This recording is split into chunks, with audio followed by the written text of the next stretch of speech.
નમસ્કાર સ્પર્ધાર્થી મિત્રો, સ્વાગત છે આપનું આજના વિડીયોમાં. તો આજથી તમે જે મુજબ થંબનેલમાં જોયું છે કે ગુજરાતી પાઠ્યપુસ્તકના જીસીઆરટી આધારિત શબ્દ ભંડોળનો આપણે આ લેક્ચરમાં સમાવેશ કરેલ છે.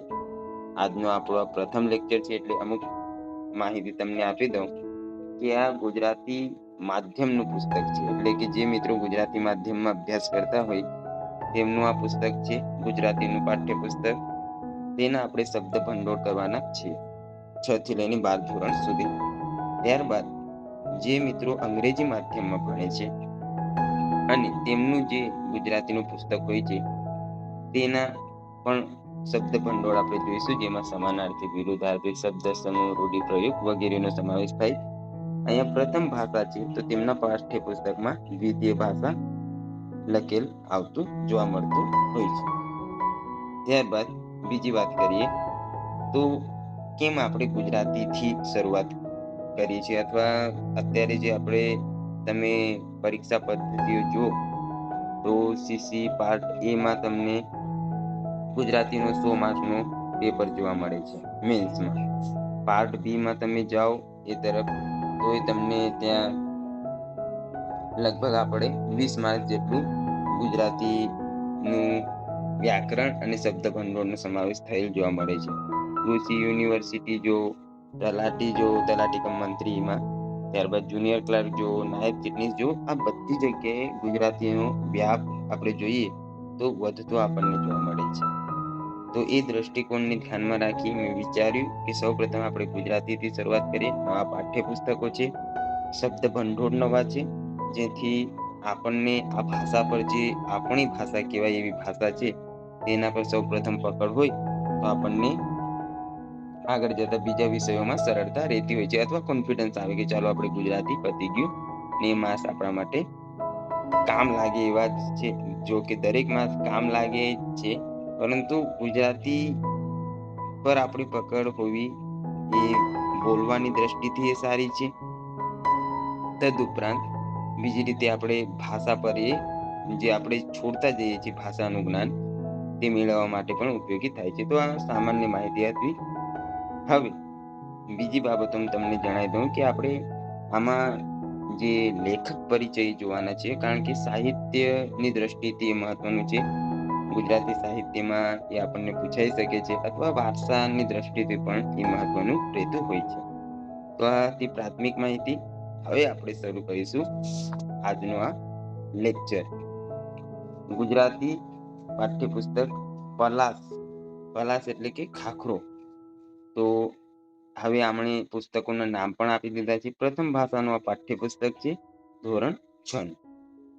તમે જોઈ શકો છો, થોડાક ક્રોપ કરી દીધેલ છે ફોટો, પણ અહીંયા પલાશનું ચિહ્ન છે, એટલે ચિત્ર છે. બીજી વાત કે તમને આની પીડીએફ આપણા ટેલિગ્રામ ગ્રુપમાં મળી જશે, એટલે ત્યાંથી તમે ડાયરેક્ટ ડાઉનલોડ કરી શકો છો. પ્રથમ આપણું જે પ્રકરણ છે તે છે પર્વત તારા. એમાં આપણે લેખક અથવા કવિ જેમણે આ પ્રકરણની રચના કરી છે તે છે સુરેશ દલાલ. તેમના જન્મની વાત કરવામાં આવે તો સુરેશ દલાલનો જન્મ થાણા, મુંબઈમાં થયો હતો. કલર આપણે ચેન્જ કરી લઈએ.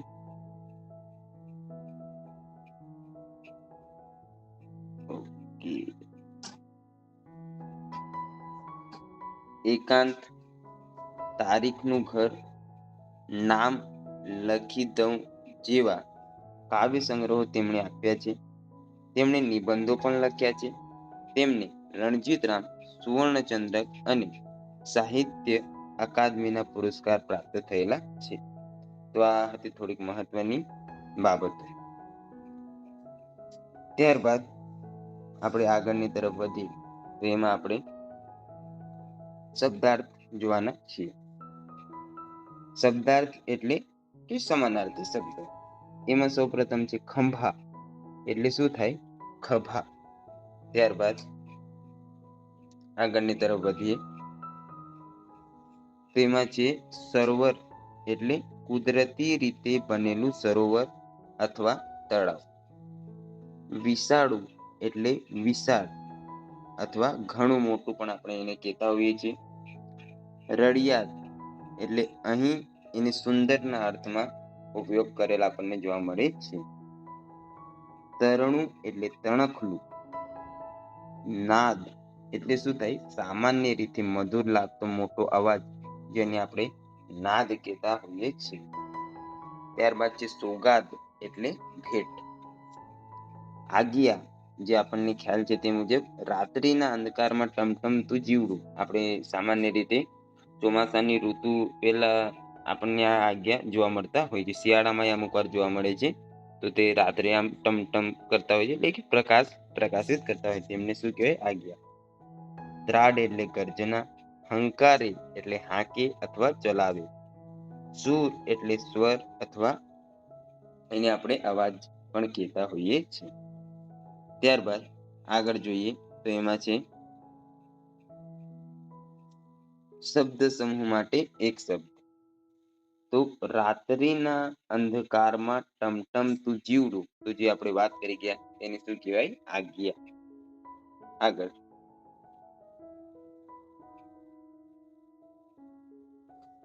વાર્તા રે વાર્તા સંકલિત છે, તો એ આપણે અહીંયા અભ્યાસ કરીશું નહીં. વાર્તા રે વાર્તા બીજો પ્રકરણ છે તે.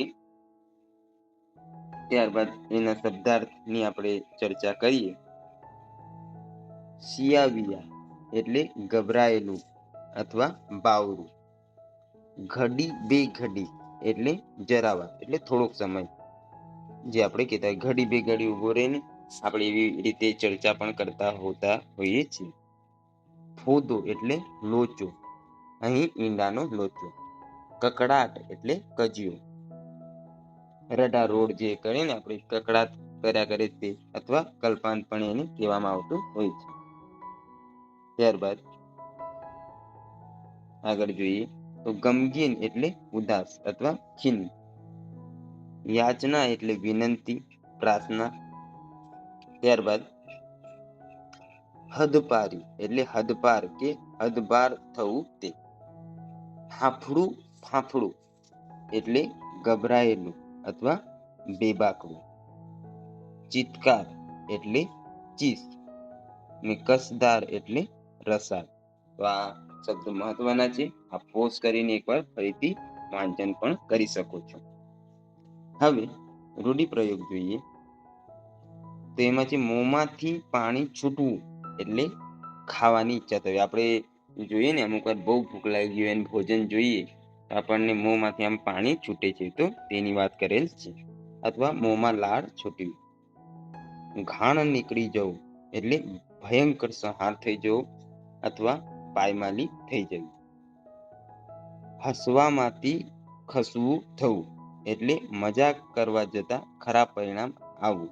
આપણે અમુક વાર એવું નહીં થતું, કોઈ જોડે આમ મસ્તી કરતા હોય ને ગુસ્સે થઈ જાય પછી મોટો ઝઘડો થઈ જાય, તો એની જ અહીંયા વાત કરવામાં આવી છે. હસવામાંથી ખસવું થવું. અભિમાન ઓગળી જવું એટલે ગર્વ જતો રહેવું. ત્યારબાદ ગેલમાં આવી જવું એટલે આનંદમાં આવી જવું. તો આ શબ્દો મહત્વના છે. ફરીથી એકવાર તમે વાંચન કરી શકો છો. શબ્દ સમૂહ માટે એક શબ્દ. ઢોલ જેવું વાદ્ય, તો તેને શું કહેવાય? પડઘમ. આગળ જોઈએ ચોમાસામાં સૃષ્ટિ સૌંદર્ય. ગીજુભાઈ બધેકા દ્વારા લખેલ આ પ્રકરણ છે. ગીજુભાઈ બધેકા કેળવણીકાર હતા. મૂછાળીમાં, આ ખાસ યાદ રાખજો, મૂછાળીમાં તરીકે કયા સાહિત્યકારને ઓળખવામાં આવે છે? તો ગીજુભાઈ બધેકા તરીકે જાણીતા ગીજુભાઈએ બાળ કેળવણીના ક્ષેત્રે નોંધપાત્ર કાર્ય કર્યું હતું. દીવા સ્વપ્ન, કિશોર સાહિત્ય 1 થી 6, વાર્તાનું શાસ્ત્ર અને દિવ્યા સ્વપ્ન વગેરે તેમના જાણીતા પુસ્તકો છે. તેમને રણજીતરામ સુવર્ણચંદ્રક પ્રાપ્ત થયો હતો. ત્યારબાદ આપણે આગળના શબ્દાર્થની ચર્ચા કરીએ. તેમાં છે નવજીવન એટલે નવું જીવન. બપૈયું એટલે ચાતક, એક પક્ષીની વાત કરવામાં આવી છે અહીંયા. મિજલસ એટલે સભા અથવા મજલિસ. ઇન્દ્રધનુષ્ય એટલે મેઘધનુષ. સ્ફૂર્તિ એટલે તાજગી. પસારવું એટલે ફેલાવવું અથવા લંબાવવું. પાવો એટલે એક જાતની વાંસળી, જેને શું કહેવામાં આવે છે? પાવો. નીક એટલે પાણી જવાનો રસ્તો. ત્યારબાદ છે છો એટલે ભલે, આપણે કહીએ છો ને જતો એટલે ભલે ને જતો. ભણી એટલે થાય તરફ. ઇન્દ્રગોપ એટલે કોકળ ગાય. આગળ જોઈએ શબ્દ સમૂહ માટે એક શબ્દ. વાદળાની ગર્જના અને વીજળી, તો તેને શું કહેવામાં આવે છે? ગાજવીજ. ગાજવીજ એટલે વાદળાની જે ગર્જના અને વીજળી થાય તેને ગાજવીજ કહેવાય. રાત્રે તીણા અવાજથી બોલતું જીવડું, તો તેને શું કહેવાય? તમરું. આ મેં પણ પ્રથમ વાર જોયેલ છે શબ્દ સમૂહ. તમરું એટલે રાત્રે તીણા અવાજથી બોલતું જીવડું. દરિયામાં ગયેલી જમીનની લાંબી પટ્ટી, તો તેને શું કહેવાય? ભૂસીર. આ જોડણી જોઈ લેવાની તમારે. હવે આપણે થોડુંક ધ્યાન આપવું પડશે ગુજરાતી ભાષા તરફ. તો તેને શું કહેવાય? ભૂસીર. જેની 3 બાજુએ પાણી હોય તેવો ભાગ, તો તેને શું કહેવાય? દ્વીપકલ્પ. દ્વીપકલ્પ એટલે જેની 3 બાજુએ પાણી હોય તેવો. ચોમાસામાં થતું એક જીવડું, તો તે કયો છે? ઇન્દ્રગોપ. ત્યારબાદ બે મોટા સમુદ્રને જોડનારી ખાડી, તો તેને શું કહેવામાં આવે છે? સામુદ્રધુની. આગળ દ્રષ્ટિ પારની સૃષ્ટિ. ડોક્ટર જયંત નાર્લીકર આના લેખક છે પ્રકરણના. એમના વિશે થોડીક માહિતી મેળવીએ તો ડોક્ટર જયંત વિષ્ણુ નાર્લીકર એક મહાન ખગોળ ભૌતિક શાસ્ત્રી છે. તેમણે વિજ્ઞાનને લગતા કાલ્પનિક વિષયો પર અનેક વાર્તાઓ અને નવલકથાઓ લખી છે. તેમને ભારત સરકાર દ્વારા પદ્મ વિભૂષણ પુરસ્કાર પ્રાપ્ત થયો છે. તો આ લેખક પરિચય આપણે જોઈને આગળ વધીએ સમાનાર્થી શબ્દો તરફ. બોગદું એટલે છુપો રસ્તો. મહત્વનો શબ્દ છે. બોગદું એટલે છુપો રસ્તો. વસાહત એટલે મૂળ સ્થાનેથી બીજે કરાતો વાસ, જ્યાં વસવાટ છે તેવું. આપણે અમુક વાર કેવું હોય કે કોઈ કારણસર એક જગ્યાના જે લોકો હોય તેમને ખસેડીને બીજી જગ્યાએ વસાવવામાં આવે, તો તેમને શું કહેવામાં આવે છે? વસાહત. નિરીક્ષક એટલે દેખરેખ રાખનાર. કેન્દ્રીય એટલે મુખ્ય જગ્યા. વહારે એટલે મદદે. અપેક્ષિત એટલે જેની ઈચ્છા હોય તેવું. પ્રાણવાયુ આપણને ખબર છે તે મુજબ ઓક્સિજન. અદમ્ય એટલે રોકી ન શકાય તેવું. શબ્દ સમૂહ માટે એક શબ્દ બની શકે રોકી ન શકાય તેવું, તો અદમ્ય. નિવેદન એટલે જણાવવું અથવા માહિતી રજૂ કરવી. અસ્તિત્વ એટલે હયાતી. તંત્રજ્ઞ એટલે તંત્ર અથવા મશીનરીનું જાણકાર. ત્યારબાદ આગળ વધીએ. નર્મદ દ્વારા લખેલ પ્રકરણ જય જય ગરવી ગુજરાત. તેમાં જોઈએ નર્મદનું પૂરું નામ નર્મદા શંકર લાલશંકર દવે હતું. તેમનો જન્મ સુરતમાં થયો હતો. તેમણે સમાજ સુધારાનું અને સાહિત્યનું ઘણું કામ કર્યું હતું. સાહિત્ય સર્જન માટે તેમણે શિક્ષકની નોકરી છોડી હતી. સાહિત્યના અનેક સ્વરૂપોમાં તેમણે પહેલ કરી હતી. નર્મદે મારી હકીકત નામની આત્મકથા, નર્મ કવિતા, નર્મ ગદ્ય, ધર્મ વિચાર વગેરે ગ્રંથો આપ્યા છે.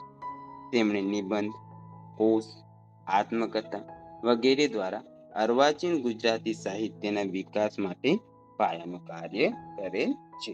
તો આમાંથી જે તમને મહત્વની બાબતો લાગી એ તમારે નોંધી લેવાની અથવા એકવાર ફરીથી વાંચી લેવાની. હવે જોઈએ સમાનાર્થી શબ્દો. ગર્વી એટલે મહાન અથવા ગૌરવશાળી. દીપે એટલે પ્રકાશે અથવા શોભે. અરુણું એટલે પ્રભાતના સૂર્ય જેવું લાલ રંગનું. પ્રભાત એટલે પ્રભાત અથવા સવાર. ધ્વજ એટલે ધજા અથવા વાવટું. કસુંબી એટલે કસુંબાના ફૂલના રંગનું, લાલાશ ભર્યા કેસરી રંગનું, તેને આપણે કસુંબી કહેતા હોઈએ છીએ. પ્રેમ શૌર્ય અંકિત એટલે પ્રેમ અને વીરતાની છાપવાળું. નિજ એટલે પોતાના. સંતતિ એટલે સંતાન અથવા બાળ બચ્ચા. કુંતેશ્વર મહાદેવ એટલે દમણ પાસે આવેલું એક શિવ મંદિર, જેની અહીંયા પ્રકરણમાં ચર્ચા કરેલ હશે, જેના માટે આ નામ લીધેલ છે. રક્ષા એટલે રક્ષણ અથવા બચાવ. દ્વારકેશ એટલે શ્રી કૃષ્ણ, અહીંયા શ્રી કૃષ્ણને દ્વારકેશ કહેવામાં આવ્યા છે. સાક્ષાત એટલે હાજરા જૂર અથવા પ્રત્યક્ષ. સુભટના એટલે બહાદુર લડવૈયાના.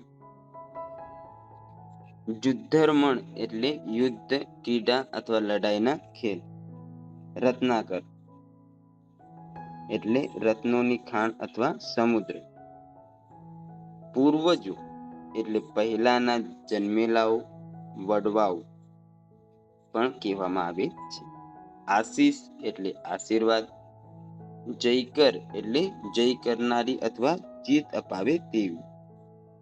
સિદ્ધરાજ જયસંગ એટલે પાટણના જે સોલંકી રાજા હતા, તેમની અહીંયા વાત કરેલ હશે.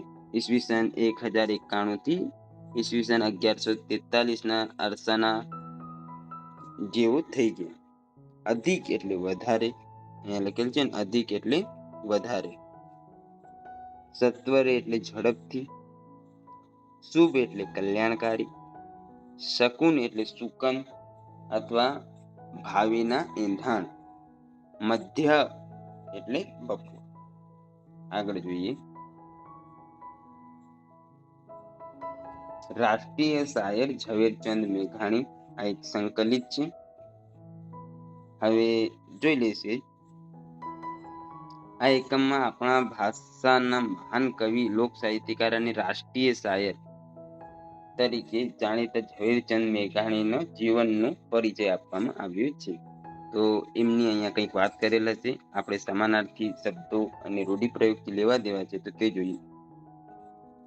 શબ્દાર્થ. મહેર એટલે કૃપા, દયા અથવા રહેમ. સાટું એટલે સારું, માટે. સારું એટલે એના માટે એમ અથવા વાસ્તે, આ ત્રણ શબ્દો એમાં આવી શકે છે. વાટ એટલે રાહ અથવા પ્રતીક્ષા, અથવા આપણે કહેતા હોય ને કે રસ્તો જોઈએ છે એમ. મોકળું એટલે નાડું. નિવેદન એટલે અરજી કરવી. કડપ એટલે ધાક. વસમું એટલે મુશ્કેલ. રીડ એટલે બૂમ. ધ્રમેલ એટલે ગરમ થયેલું અથવા ધીખેલું. ધ્રમેલ એટલે ગરમ થયેલું અથવા ધીખેલું. હાવજ એટલે સિંહ. ડણકવું એટલે ત્રાડ પાડવી. રઢ એટલે હઠ. ઓડકી એટલે વાછરડી. વેળા એટલે સમય. ઘોડવું એટલે ઓગાડવું.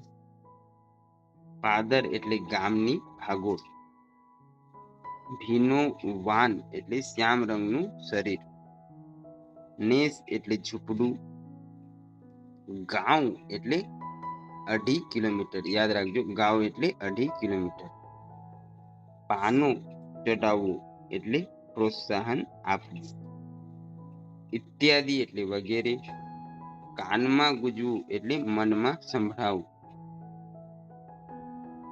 કયમિત જોઈ લઈએ આપણે. કયામત, માફ કરજો, કયામત એટલે ઈશ્વર આગળ ન્યાયનો દિવસ, તાસક એટલે રકાબી, મોઢડું એટલે મોં મચકોડવું એટલે અભાવ કે તિરસ્કાર બતાવવા મોં વાંકું કરવું, આથડવું એટલે રખડવું, રોડકોડ વેડા એટલે સાંજનો વખત, મસલત એટલે સાથે મળીને થતી વિચારણા, જેને શું કહેવાય? મસલત.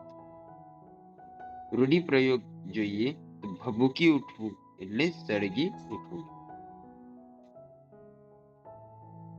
ત્યારબાદ આગળ જોઈએ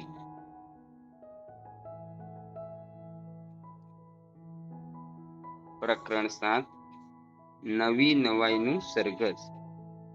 હિમાંશી સેલત તેના લેખક છે. હિમાંશી સેલતનો જન્મ સુરતમાં થયો હતો. તેઓ વાર્તાકાર તરીકે જાણીતા છે. અંતરાલ, અંધારી ગલીમાં સફેદ ટપકા, એ લોકો એમના જાણીતા પુસ્તકો છે. તેમણે 8મો રંગ નામે નવલકથા આપી છે. તેમને કેન્દ્રીય સાહિત્ય અકાદમીનો એવોર્ડ પ્રાપ્ત થયેલ છે. આગળ જોઈએ શબ્દાર્થમાં.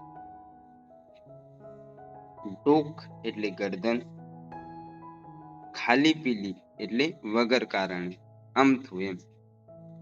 પાણો એટલે પથ્થર અથવા પહાણ, ટાઢા પડવું એટલે નિરાત રાખવી, ઘાંટો પાડવું એટલે બૂમો પાડવી, પલટણ એટલે લશ્કરની ટુકડી, પંચાત એટલે તકરાર કે ભાંજગડ, ગેલ ગમ્મત એટલે લાડભર્યો ખેલ, આગેવાન એટલે નેતા, આગળ ચાલનાર, આગેવાન એટલે નેતા અથવા આગળ ચાલનાર, માહોમા એટલે અંદરો અંદર,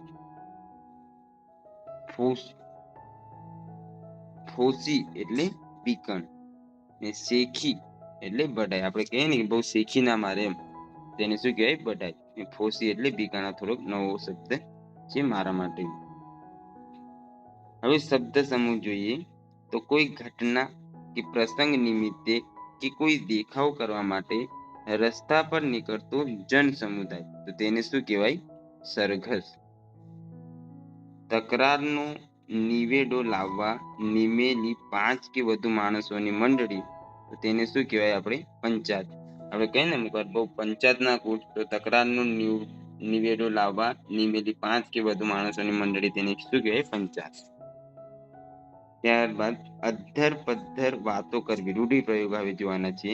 એટલે ઉડાવ જવાબ આપવો. ઊભી પૂંછડીએ ભાગવું એટલે જીવ લઈને ભાગવું. મીરાબાઈ દ્વારા લખેલ અથવા તેમનો આ પ્રકરણમાં સમાવેશ કરેલ છે. રામ રાખે તેમ રહીએ રે ઉઢવજી જેવું કંઈક કાવ્ય છે. મીરાબાઈનો જન્મ રાજસ્થાનના મેડતા નજીકના કુડકી ગામે થયો હતો. તેમણે કૃષ્ણ ભક્તિના સુંદર પદોની રચના કરી છે. તેમણે રાજસ્થાની અને ગુજરાતી ભાષામાં સર્જન કર્યું છે. તેમના પદોમાં સરળતાની સાથે સમર્પણનો ભાવ સુંદર રીતે રજૂ થયો છે. આપણે જોઈએ શબ્દાર્થ. દિન એટલે દિવસ, હીર એટલે રેશમ, ચીર એટલે વસ્ત્ર, ચાકર એટલે કહેવામાં આવે તેમ ચૂપચાપ અમલ કરનાર, તો તેને શું કહેવાય? ચાકર. મહત્વનો શબ્દ છે. સમૂહ પણ કહી શકીએ આપણે કે કહેવામાં આવે તેમ ચૂપચાપ અમલ કરનાર, તેને શું કહેવાય? ચાકર. ને સર્વે એટલે બધા. શબ્દ સમૂહ જોઈ લઈએ તો ગીરીને ધારણ કરનાર, તો ગિરિધર. થોડીક જોડણી જોઈ લેજો.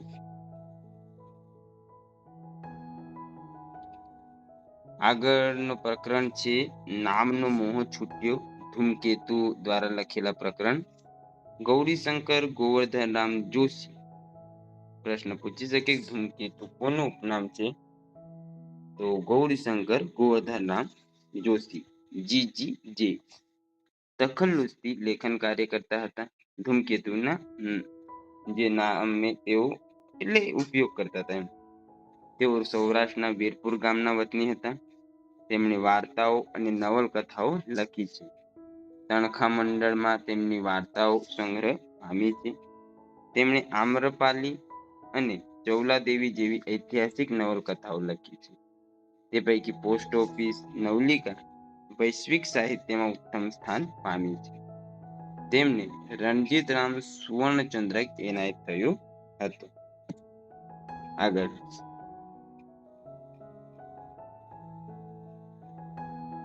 શબ્દાર્થની વાત કરીએ આપણે. ટપારવું એટલે ટકોર કરવી. મહિમા એટલે મહત્વ અથવા કીર્તિ. ફૂટી બદામ એટલે અહીં સાવ તુચ્છ વસ્તુ. મિથ્યા એટલે નકામું અથવા ફોગટ. પ્રથા એટલે રીત.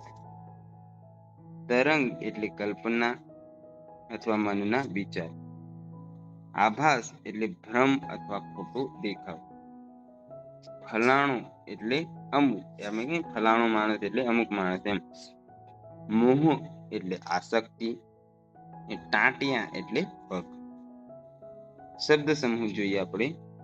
હાથ પરની રોકડ રકમ તો તેને શું કહેવાય? સિલક. ઝટ ન ઉકેલી શકાય તેવો પ્રશ્ન તો તે કહેવાય કોયડો. રૂઢિપ્રયોગ જોઈએ આપણે. લહે લાગવી એટલે લગની લાગવી. આંખ ઉઘડવી એટલે બરાબર જણાવો અથવા સમજ. ને ભીખના હાંડલા ફરવા એટલે અત્યંત નિર્ધન હોવું. ત્યારબાદ આગળ જોઈએ રૂઢિપ્રયોગ. લહે લાગવી એટલે લગની લાગવી. આંખ ઉઘડવી એટલે બરાબર જણાવવું અથવા સમજવું. ભીખના હાંડલા ફરવા એટલે અત્યંત નિર્ધન હોવું. કહેવત છે, કાળા અક્ષર કુહાડી મારવા એટલે નિરક્ષર હોવું. આપણે બીજી વાર લઈ લીધું, વાંધો નહીં, ચાલશે. કહેવતના લીધે. લેખણ ઝાલી નો રહી. જોરાવરસિંહ જાધવ આ પ્રકરણના રચયિતા છે. જોરાવરસિંહ દાનુભા જાદવ ધંધુકા તાલુકાના આકરુ ગામના વતની છે. લોક સાહિત્ય ક્ષેત્રે સંશોધન સંપાદનમાં એમને વિદ્યાર્થી કાળથી જ રસ હતો. તેમણે અત્યાર સુધીમાં લોક સાહિત્યની વિવિધ કથાઓને અનેક પુસ્તક સ્વરૂપે પ્રકાશિત કરી છે. મરદ કસુંબલ રંગ ચઢી, આપણા કસબીઓ, મળદાઈ માથા સાટે અને લોકજીવનના મોતી વગેરે એમના લોકકથાના લોકજીવન અને લોક સંસ્કૃતિને સ્પર્શતા વિવિધ વિષયના પુસ્તકો છે. આગળ જોઈએ શબ્દાર્થ. સીમાડો એટલે ગામની હદ.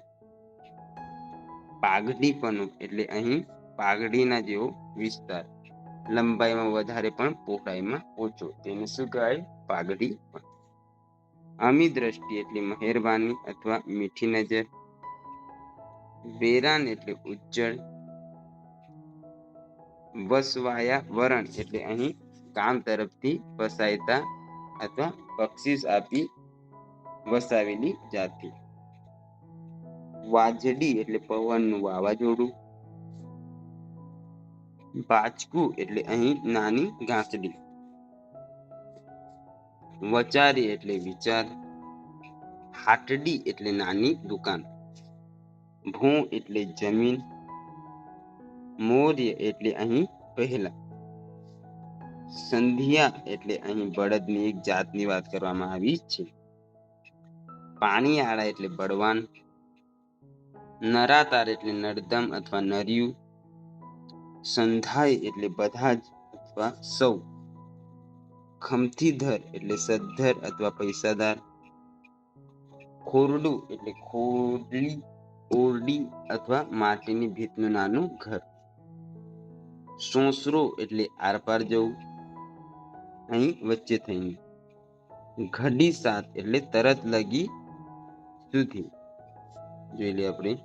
તરત લગી સુધી ઘડી સાથે. વેતરવું એટલે બગાડવું.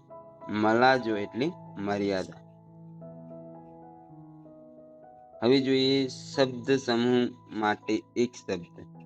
મૃત્યુની જાણ કરતો પત્ર એટલે કાળોતરી. મરણ પછી 12મા દિવસે થતો વિધિ એટલે કારજ. રૂઢિપ્રયોગો ઘણા આપેલ છે. આમાં જોઈએ આપણે. ઉચાળા ભરવા એટલે ઘર બાર ખાલી કરીને નીકળી જવું કે ભાગવું. પગરણ માંડવા એટલે શરૂઆત કરવી. બે પાંદડે થવું એટલે સુખી સંપન્ન થવું. નીવાના પાણીએ હાથ ધોવા એટલે કોઈની ઉદારતાનો દુરુપયોગ કરવો. મનમાં ગાંઠ વાળવી એટલે નક્કી કરવું. દાંડાઈ કરવી એટલે કામચોરી કરવી અથવા આળસ કરવી. વહાણા વાઈ જવા એટલે સમય જતો રહેવું. લાગમાં આવવું એટલે તક મળવી અથવા બરાબર કબજામાં આવવું. ત્યારબાદ તેડું મોકલવું એટલે નોતરું મોકલવું અથવા બોલાવવું.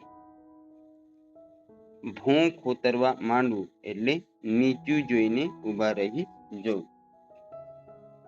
અક્કલનું તાળું ઉઘાડવું એટલે બુદ્ધિ આવી. કહેવતો એ છે તે જોઈ લઈએ. કપાળમાં ઉગે વાળ તો ભાલમાં ઉગે ઝાડ. તો એનો અર્થ થાય સાવ ઉજ્જડ જ્યાં ઝાડ પાન જોવા ન મળે. આપણે વેત નમીએ તો કોઈ હાથ નમે.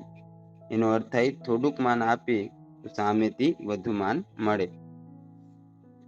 ઉજ્જડ ગામમાં એરંડો પ્રધાન. તો બહુ સારી વસ્તુ ન મળે ત્યાં ઓછી ખરાબ પણ સારી ગણાય.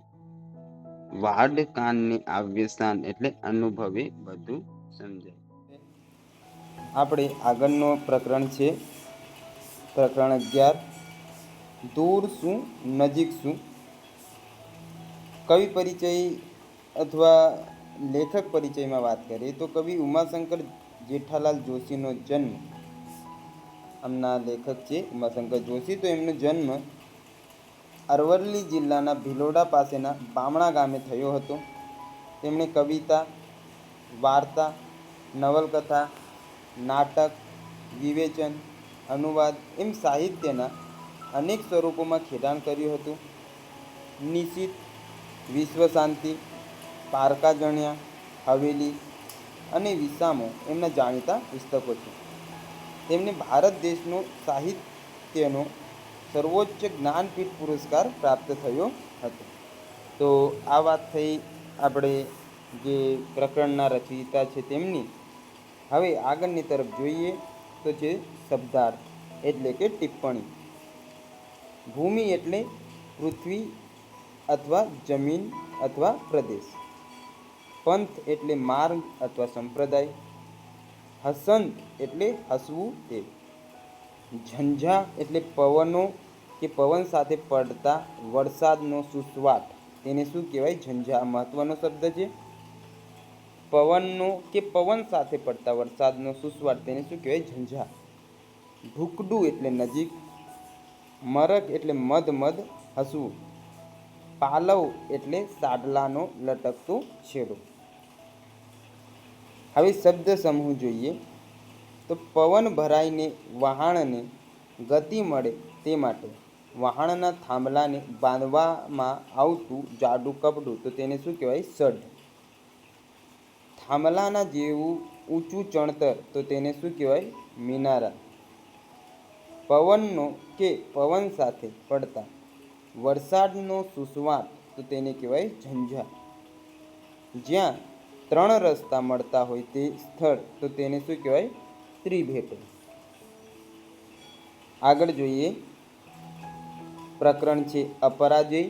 લેખક છે ધ્રુવ ભટ્ટ. ધ્રુવ ભટ્ટ આપણી ભાષાના જાણીતા નવલકથાકાર અને કવિ છે. તેમને તત્વમસી, સમુદ્રાંતિકે અને અગ્નિકન્યા જેવી નવલકથાઓ લખી છે. ગાય તેના ગીત તેમનો કાવ્ય સંગ્રહ છે. તેમને તત્વમસી માટે કેન્દ્રીય સાહિત્ય અકાદમીનો પુરસ્કાર પ્રાપ્ત થયો છે. હવે આપણે જોઈએ શબ્દાર્થ. સામર્થ્ય એટલે બળ, શક્તિ, પ્રતાપ અથવા તાકાત. શિબિર એટલે તંબુ અથવા લશ્કરી સૈનિકોને રોકવા માટેની જગ્યા, તો તેને શું કહેવાય? શિબિર. યાદ રાખજો, લશ્કરી સૈનિકોને રોકવા માટેની જગ્યા, તો તેને શું કહેવાય? શિબિર. મહારથી એટલે મોટો લડવૈયો, યુદ્ધમાં કુશળ હોય તેને આપણે મહારથી કહેતા હોઈએ છીએ. ચક્રાકાર એટલે ચક્ર જેવા આકારનો. માનવતા એટલે મનુષ્યપણું અથવા માણસાઈ. ત્યારબાદ આગળ જોઈએ આપણે વિષાદગ્રસ્ત એટલે શોકમાં પડેલી. પુત્ર વિયોગ એટલે પુત્ર ગુમાવ્યાનું દુઃખ. શિરે હોવું એટલે માથે હોવું. મૂર્ખ, માફ કરજો, મૂઢ એટલે શું થાય? મૂર્ખ અથવા ઠોઠ. નિઃશબ્દ એટલે શાંત અથવા શબ્દ વિનાનું. ધાવવું એટલે ધસી જવું. સંસ્કૃત ક્રિયાપદ છે ધાવ એટલે કે દોડવું પરથી આવેલ છે. નિશ્ચલ જે ચલી ન શકે તેવો, તો એનો અર્થ થાય છે સ્થિર. રૂઢિપ્રયોગ તરફ નજર મારીએ તો ભભૂકી ઉઠવું એટલે સળગી ઉઠવું. મૌન સેવવું એટલે મૂંગું રહેવું અથવા ચૂપ રહેવું.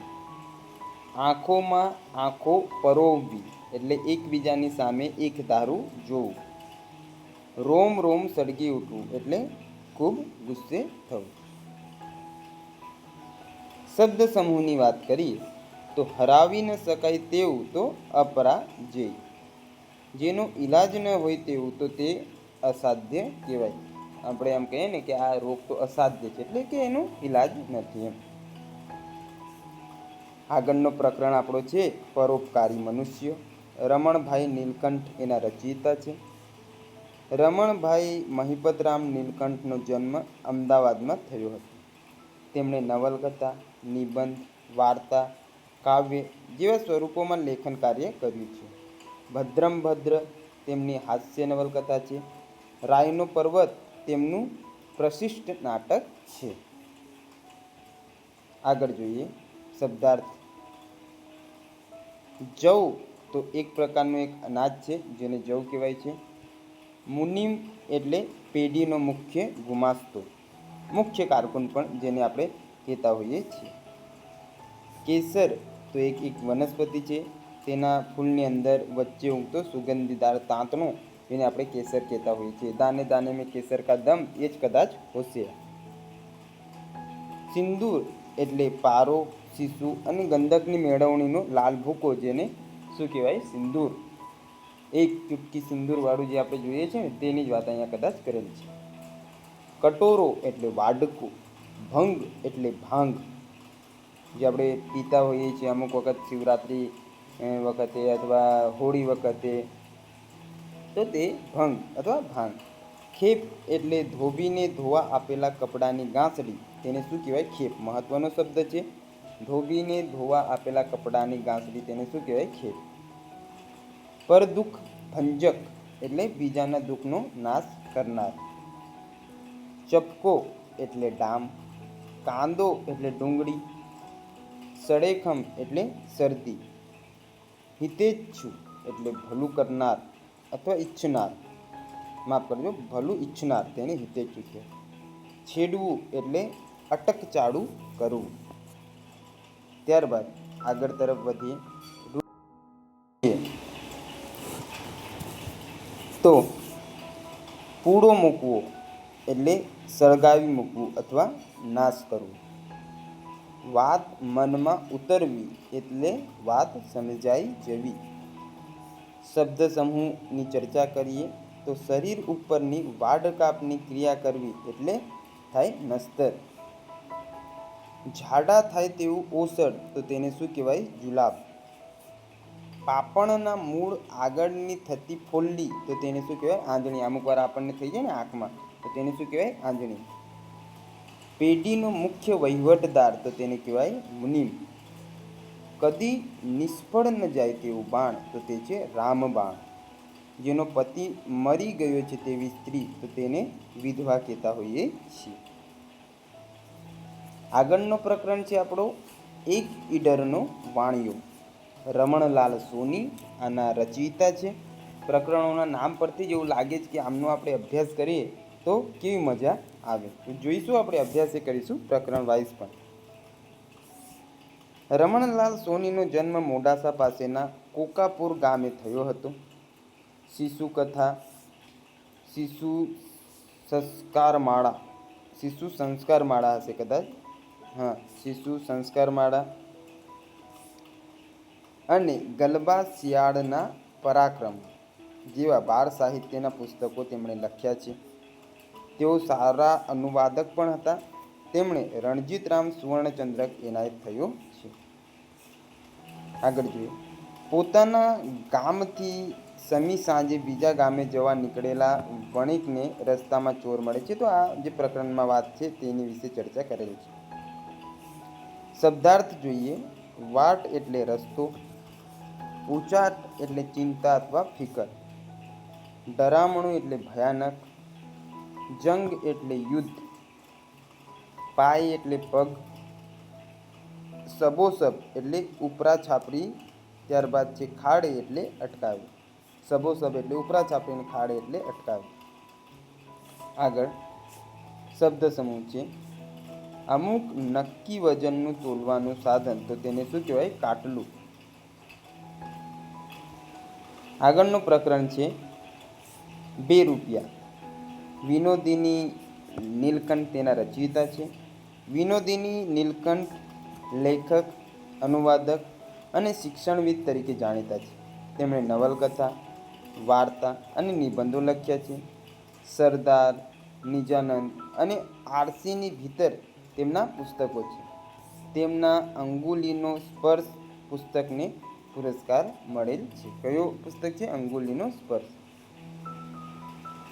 શબ્દાર્થની વાત કરીએ આપણે તો એમાં છે ટંક એટલે નક્કી સમય, જેમ કે ખાવાનો કે ધોવાનો, એવો નક્કી સમય હોય તેને ટંક કહેવાય. ભાથું એટલે ભાતું, મુસાફરી કે કામના સ્થળે સાથે લીધેલું ખાવાનું, તેને શું કહેવાય? ભાથું. ઇસ્પિતાલ એટલે દવાખાનું અથવા હોસ્પિટલ, જે આપણે આમ હવે આ તો ખબર જ છે, ચાલો ને.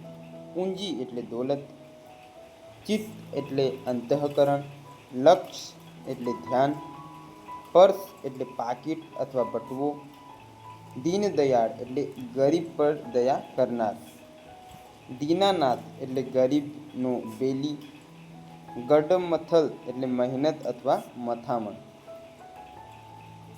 રૂઢિપ્રયોગ જોઈ લઈએ આપણે.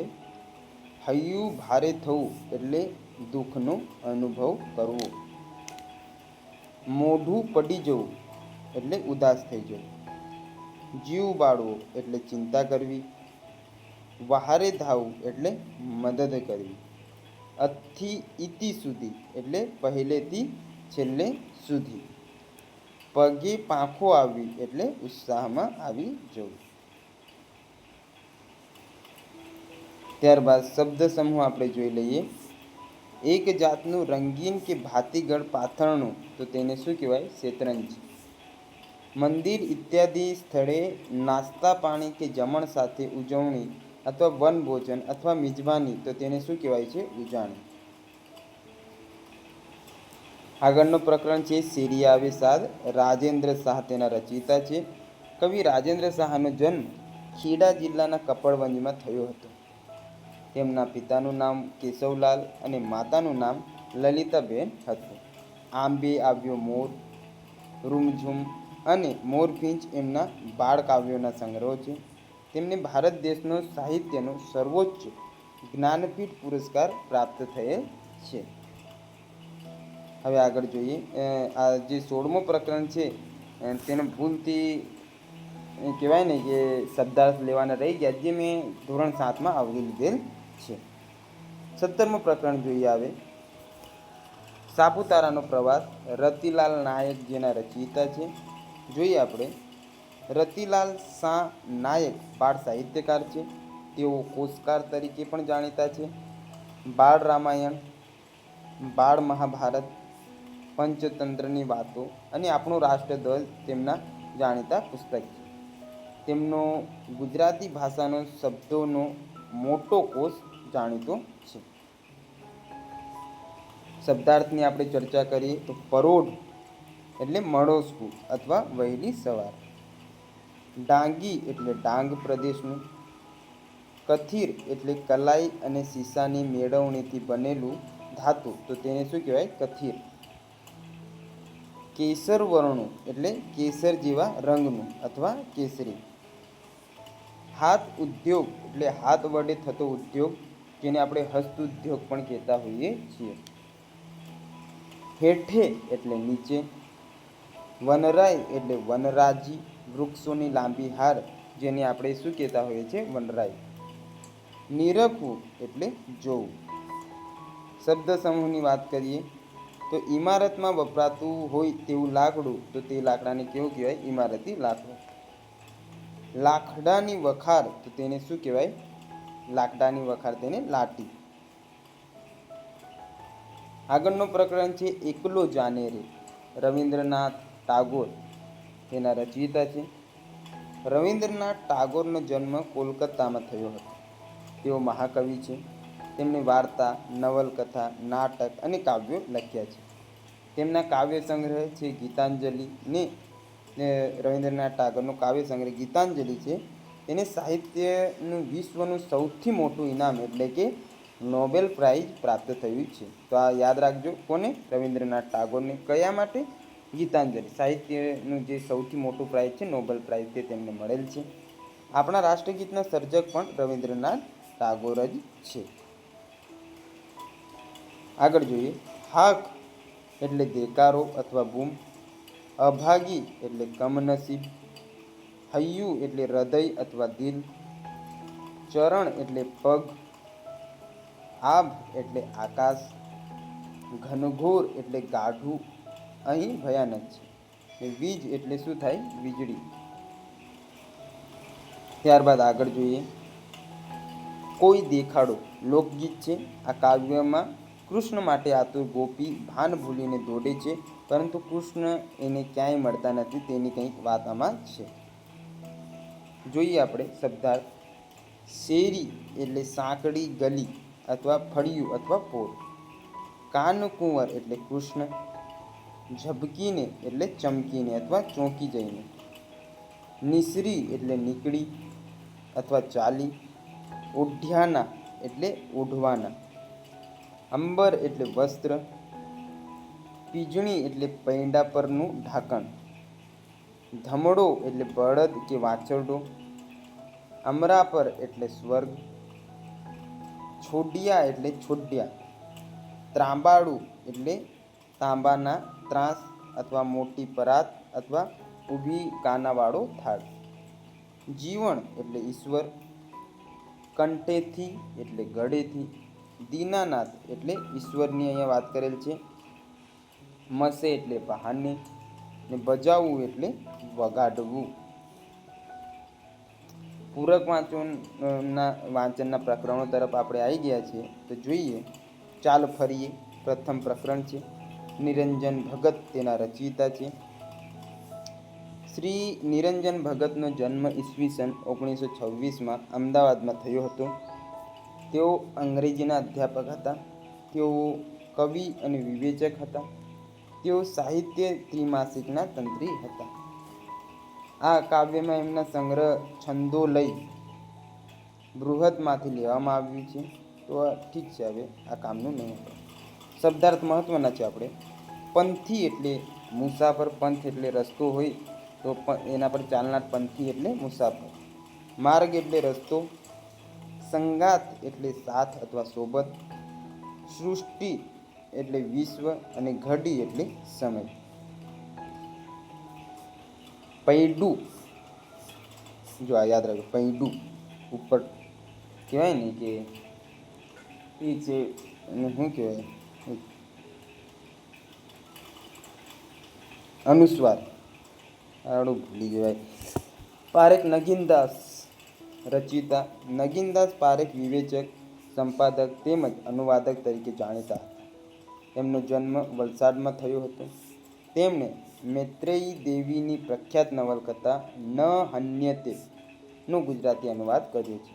તેમણે વિખ્યાત સંસ્કૃત ગ્રંથ વન્યલોકનો પણ ગુજરાતીમાં અનુવાદ કર્યો છે. તેમને રણજીતરામ સુવર્ણચંદ્રક પ્રાપ્ત થયો હતો. શબ્દાર્થ આપણે જોઈ લઈએ તો વાની એટલે વાનગી, આફત એટલે સંકટ, અલોક એટલે અદ્રશ્ય, ટટ્ટુ એટલે ઠીંગણો અથવા ઘોડો, પાંગડું એટલે આધાર અથવા ટીકા વિનાનું. શબ્દ સમૂહ જોઈએ આપણે.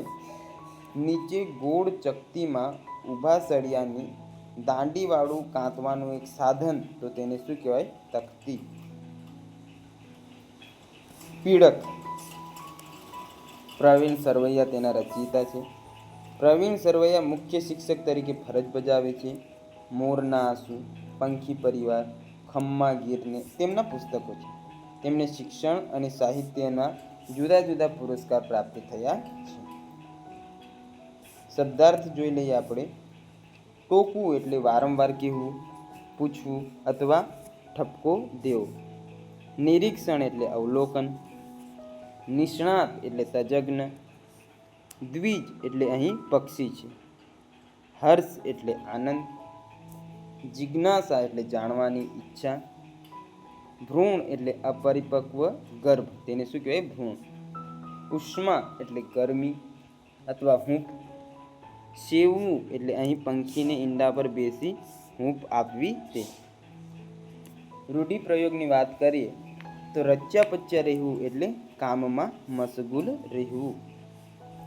તો મિત્રો, અહીંયા આપણા પ્રકરણો પૂર્ણ થાય છે. ધોરણ 6ની પ્રથમ ભાષા ગુજરાતીની, બીજી ભાષાની પુસ્તક તો દ્વિતીય ભાષા તરીકે જે લીધેલ છે તે તો બાકી છે. પ્રથમ ભાષાનું પૂર્ણ થાય છે. નેક્સ્ટ લેક્ચરમાં આપણે ધોરણ 7ની પુસ્તક જોઈશું. આશા છે આજનો આ લેક્ચર આપને ગમ્યો હશે.